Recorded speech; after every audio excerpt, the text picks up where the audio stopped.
Ladies and gentlemen, hello, and welcome back to another episode of Headlines. I almost forgot the name of this show, of Headlines with Amr. Today is Friday, June 5th. One, Kamala Harris, the former vice president and former presidential candidate for the Democratic Party, has been hinting about running for president again, I believe this would be her third time, in 2028. And, when I heard this, I had one question. Why? Not why, like being a rhetorical asshole. Why? Tell me why you would run. And I started looking for this, and I couldn't find much except for a couple things she told Al Sharpton. First one, that she has 4 years of experience as VP. Okay, we already knew that when you ran in 2024. The second one, we need progress, not process. You could have said that anytime. And the third one, I'm focused on people, or we need to focus on people, not ambition. You could have said that in like 1647 BC. Is that it? Well, there's also the book she wrote. She only had 107 days. You guys remember the fake sponsorship deal I reported on? Buy it now. Head to www.sheonlyhad100days.com/headlineswithamr for 10% off. Do this before the end of September. And the good folks at her team are willing to include an advanced copy of Cory Booker's Stand as part of their Defend Democracy. The number of people who messaged me saying congratulations on this. Thank you for watching the show. I mean, imagine you were on trial for murder. I don't know if you do a lot of murderers watch this show. I guess if anybody is in ICE, they find you guilty and your lawyer's like, we're gonna appeal. And you're like, fuck yeah, dude, awesome.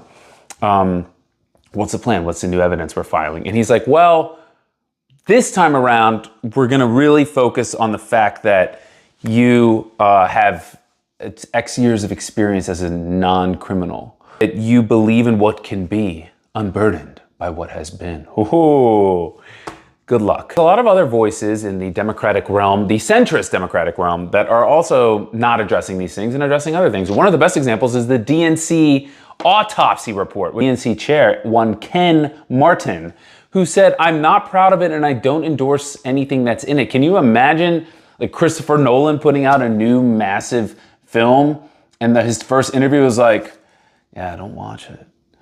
I wish he had done that with Tenet though, because waste of time. The DNC autopsy report had these reasons for why she lost. Biden didn't prep her. They assumed more people didn't like Trump than they realized. Gender-affirming surgeries and people being pissed off about them. I've been seeing a lot of things, people being like, she was right about everything, we should have listened to her. We had this perfect candidate and we didn't listen to her, or nobody wanted a woman president. This country's sexist. True, really. But I question how relevant they are to the viability of Kamala Harris in 2028. We need to know, why did you lose? How are you thinking about why you lost? And why would you be good? What are you offering? On why you lost. Well, in a single summer, you kind of bailed on Medicare for all, fracking, like not fracking, Supreme Court expansion. You were pandering to Republicans and complimenting Dick Cheney and licking the inside of his butt crack. No rest in peace for him and his daughter, instead of working with your colleagues on the left to try and consolidate around those policy goals. You were not super strong on like what you would do about guns. Instead, you were bragging about having a Glock. Israel and Gaza. The humanity of Palestinians was not, it was like it didn't exist.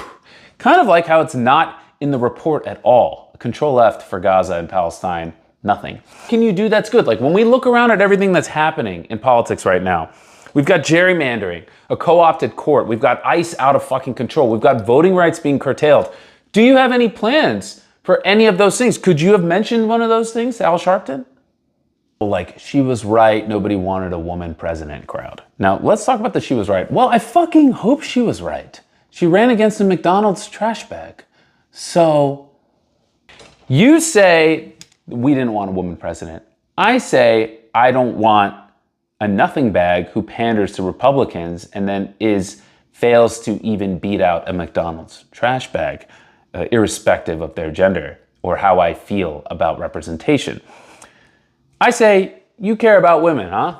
You tweeted women life freedom during the Iran protests, but then you didn't say anything when 168 schoolgirls were killed in Iran by what is likely to have been a US airstrike.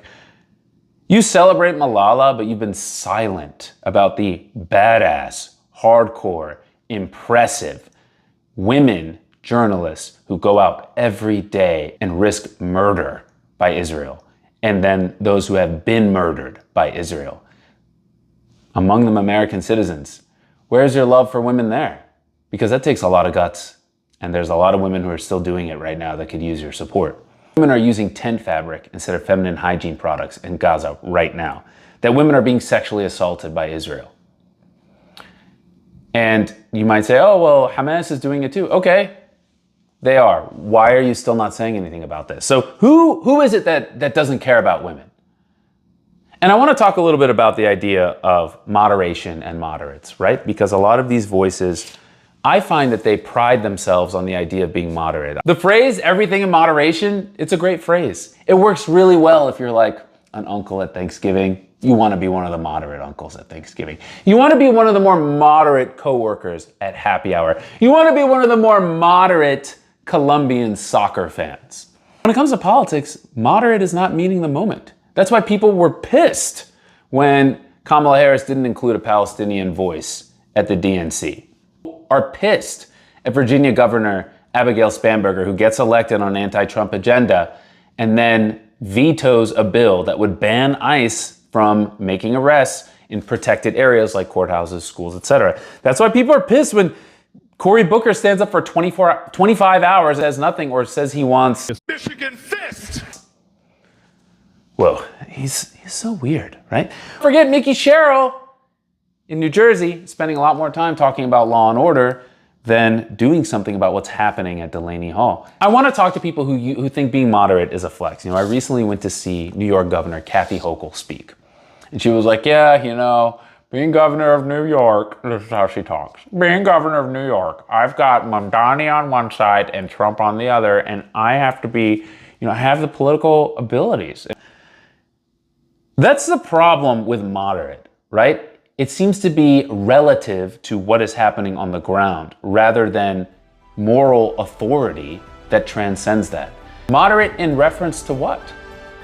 And I was thinking about it, so many of the things we celebrate in our history as Americans, US 250, were not moderate at all. Was the Emancipation Proclamation moderate? Was FDR's New Deal moderate? Was JFK sending federal troops to enforce Brown v. Board of Education moderate? What does it mean to be moderate? Because I think the thing a lot of these centrists and elites are forgetting is the rest of that saying. Everything in moderation, including moderation. Thank you all for watching. I hope everyone has a great weekend. Go Knicks! And I will see you in 2 weeks. Bye-bye.